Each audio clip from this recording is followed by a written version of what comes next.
nervous because this is my first time I'm doing this.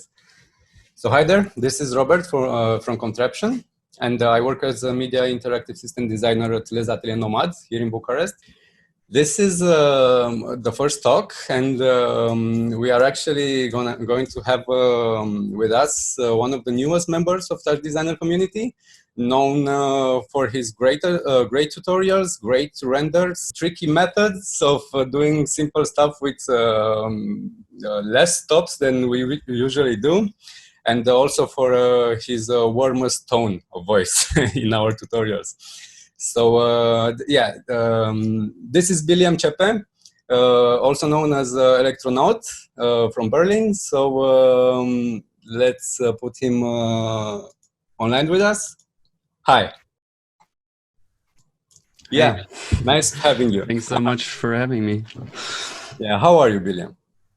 Very well today. I mean, it's a very strange situation going on right now, but generally I'm like very good. Yeah, I forgot to mention this in the description. These are quarantine talks, right? We all know what time it is right now, and every one of us tries to make the best out of this time. And this is what I thought of doing, because there are already great guys doing tutorials, and I've been around like 4 years or 5 years with Touch Designer, and I've seen some wonderful people, and I really would like to chat with them. And this is not going to be really a technical discussion, more of one of getting to knowing the person and sharing some ideas, see some influences, or I don't know, discover what it's like to be behind the tutorials, right? Yeah. Okay. I've spoke a lot, so I'm gonna let you speak from now on. So you're fine. Everything's right at home. Everything's cool, right? Yeah, I mean, I'm very lucky to, in this situation. Like I'm with my family, my girlfriend, and I'm just, I'm working on my bachelor now, so I would have to stay home anyways, kind of, and just work from home. And I mostly do my artworks and like tutorials from home anyway, so I'm not very badly affected by this, luckily. But school terms are going to be affected, right? So your bachelor is a little bit uncertain, or you have a deadline for that as well? I still have a deadline. I'm not sure how that's gonna proceed. I'm just gonna continue the way I would anyways. But let's see. I don't know. It's all kind of uncertain, That's the best we can do, right? Yeah. To go on with our work.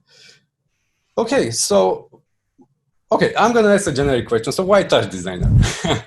Why Touch Designer? Yeah. So I got into coding with like web design and all that kind of stuff, like I don't know, like 7 or 8 years ago, and I taught that to myself. And then at some point I switched to processing, and it really opened this world of generative art and design for me, which I really loved, because I've always liked to be creative with the computer, as long as I've been able to use it. So coding the web was already really fun, but then with processing, it opened this really creative coding for me. So that was really amazing. And I also had an internship where I was really shown more how to use processing also for installations and that kind of stuff. But I really more and more also for Instagram and the web generally got more into audio visuals and real-time renderings, and also more elaborated renderings or 3D graphics. And I kind of stumbled upon Touch Designer 2 years ago, I think, but I downloaded it and started it, and was overwhelmed and stopped again. Yeah, it feels really overwhelming at start. Yeah, I'm sure. So in the beginning, I totally couldn't handle it. So I don't know. I took a break for a year, and then I started again to get inspiration. So, so the first one, I think that's one of the most important ones, is other people. So other people's work. So I think I mean, some people say it's stealing if you're just copy other people's work, but I think it's actually a very great way to learn yourself, especially in the beginning, because you can I often just look at concept other people's artworks on Instagram or anywhere, and they might not even be made with with Touch Designer. They might be made with anything, but then I'm trying to like understand the concept behind it and then recreate it in Touch Designer, and often I end up somewhere completely different, which is also totally fine. But often I can recreate it as well, and then I learned how to adapt it in Touch. And I mean, like, yeah, that's one way to go. The other one is just like, definitely nature is a huge inspiration for me. It's something with this organic look that I generally want to achieve, that I also told you about. We can maybe talk about later, but generally just being outside of nature, like seeing like images from Google Earth or something, is definitely a great inspiration for me. And then I kind of just want to create that as well. And sometimes I just listen to music, or I just or like in meditation, or when I don't know, generally just things come up, and then I can I'll try to realize that. And often it's the same thing as I just said. I end up completely like somewhere else. But I think that's also great about Touch Designer, that I can just start something and then I end up somewhere else. But I'm like open for that. Like I'm not fixed on one idea. That like sometimes I am, but like often I can just start with an idea and end up somewhere else, and then it surprises me. And then I dive deeper into that, and then I don't know. That's how for example, that's how I got into like this pixel sorting.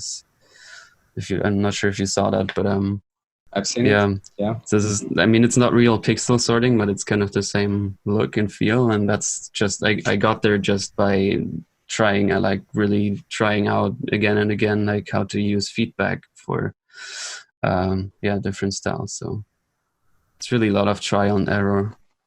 So basically, you gotta give your time to play around in Touch Designer. Yeah, exactly.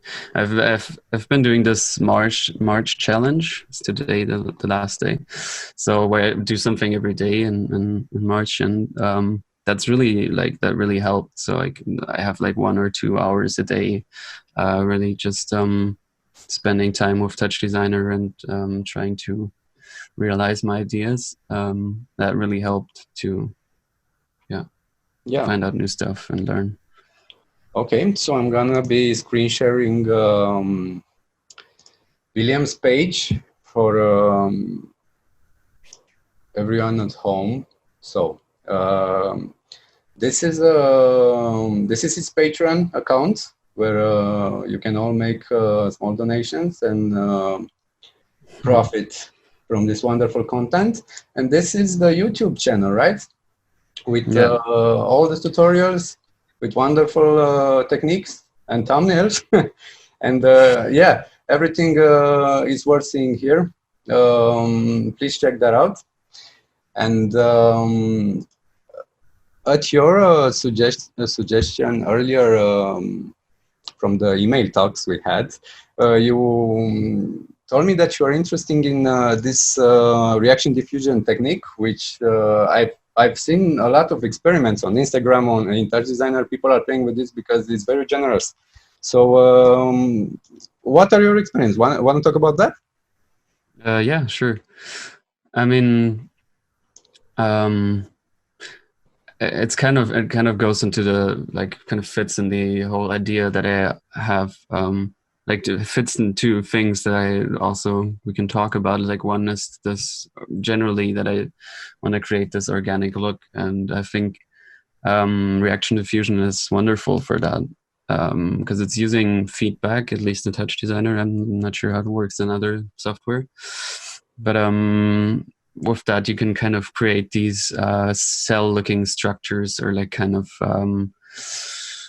fluid-looking structures and everything, and that's what's really interesting to me. And yeah, as you said, it's very generous. You can I don't know. I feel like I'm just starting to understand how powerful the technique is, and I love the look of it. So We've used them at some festivals and parties, like events, because they are really fluid and generative, and you don't have the full control over how they will expand and what they will do. Yeah, exactly. That's kind of what I love to do as well. Like, or especially what I now like, because I experimented so much with feedback loops. It's so great if you can just like, that's generally what a generative artist does, kind of. But you set this start point, or you set these boundaries, but then you can just let the computer do its thing and just watch and be like the observer yourself. So I really love that, and especially with reaction diffusion.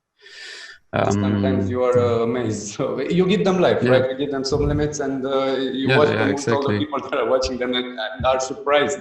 And it's a nice way of not making something passive, like moving or especially like with reaction diffusion, you kind of have this small universe, like this small. I don't know, or how do you say that? It's like a life of itself. It feels like it lives in a way, like it's alive. It's I really like that. Okay, and you gave me this wonderful link with this British artist, right? Let me just share my screen again. So I believe this is it. It's the Rival Consoles, right? Yeah. And you told me this was an inspiration for you. Yeah. I'm gonna let it play for a little bit. I don't know, 1 minute, just to have an idea of it.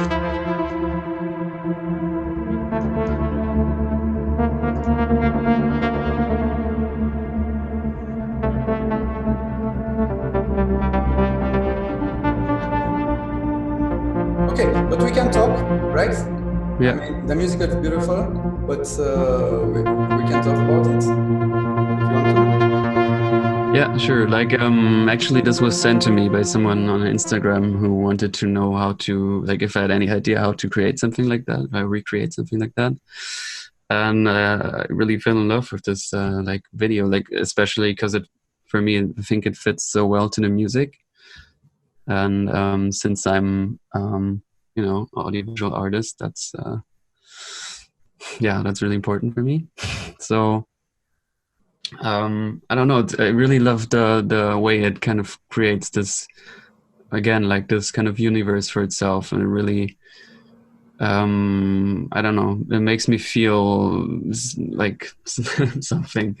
It's kind of hard to describe, but it's these weird abstract 3D forms in this space, and mixed with this pixel sorting, I think it is as well, or like this glitchy effects also they're fitting like to the music. So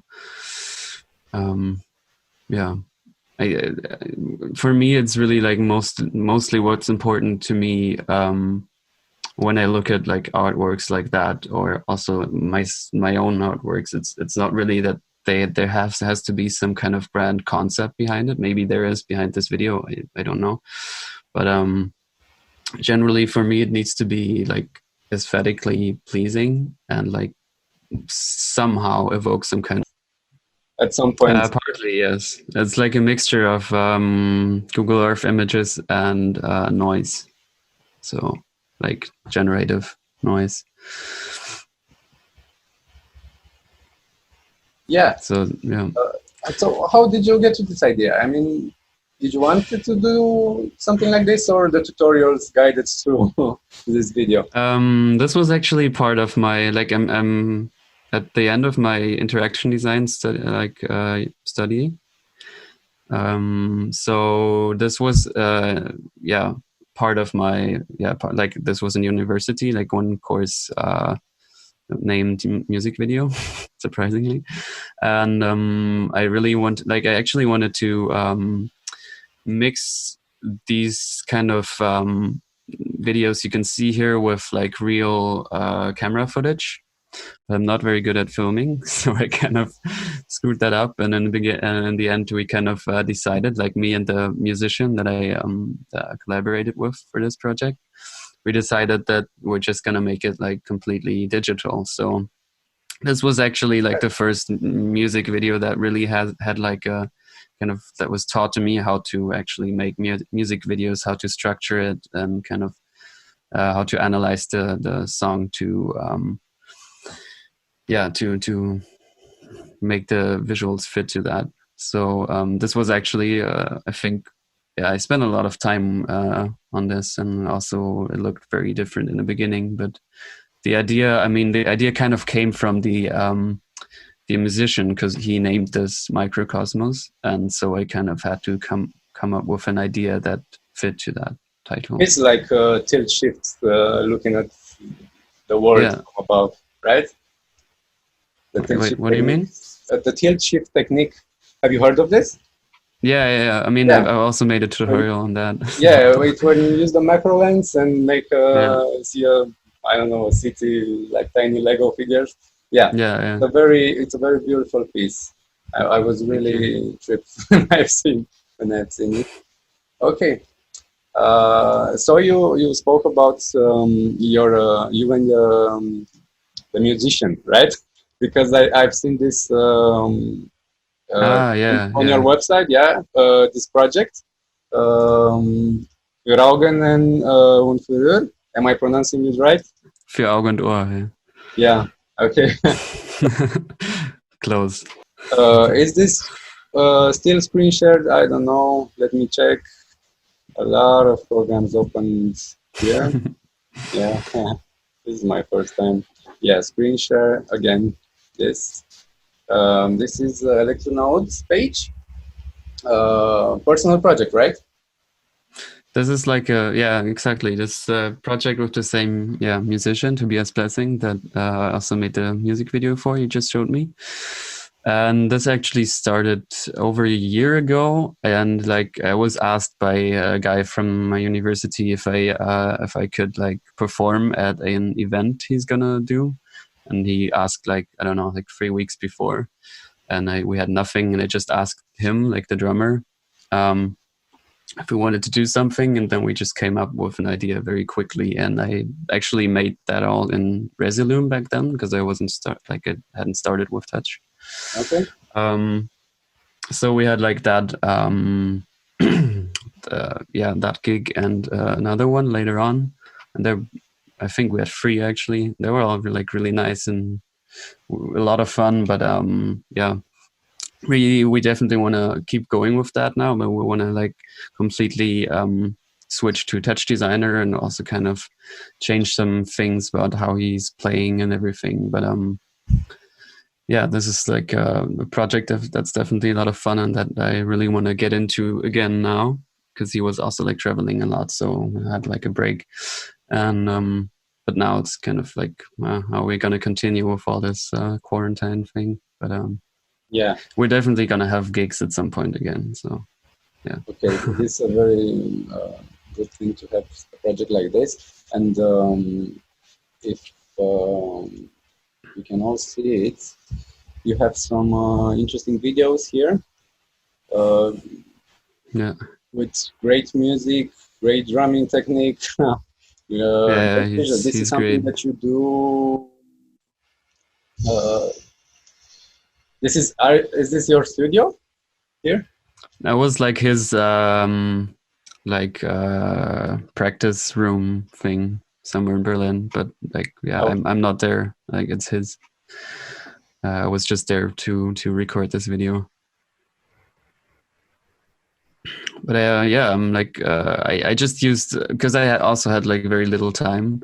I just scanned like the web for like any kind of cool looking videos, and it's more of a VJing thing that like the generative audiovisual stuff that I do now.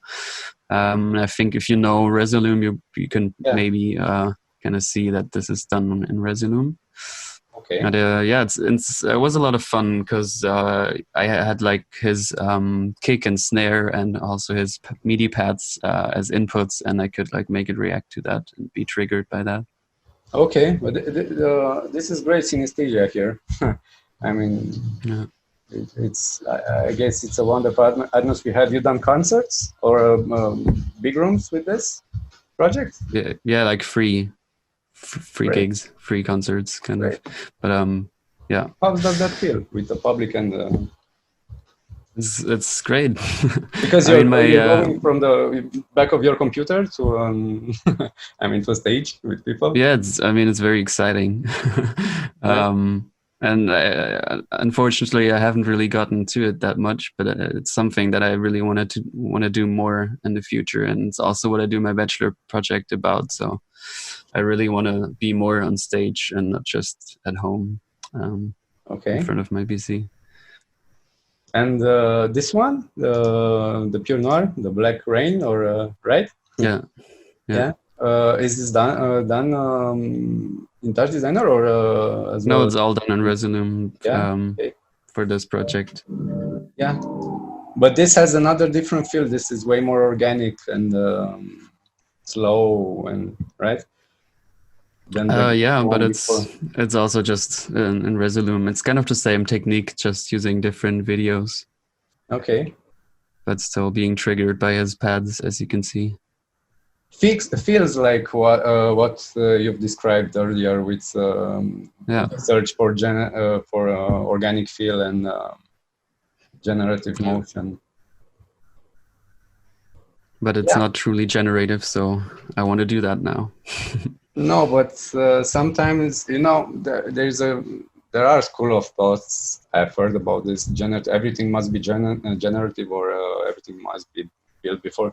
Yeah, but Matthew said recently in a session, I believe it was with on Elbers.io. He said, "Okay, look at the world around us. There is nothing.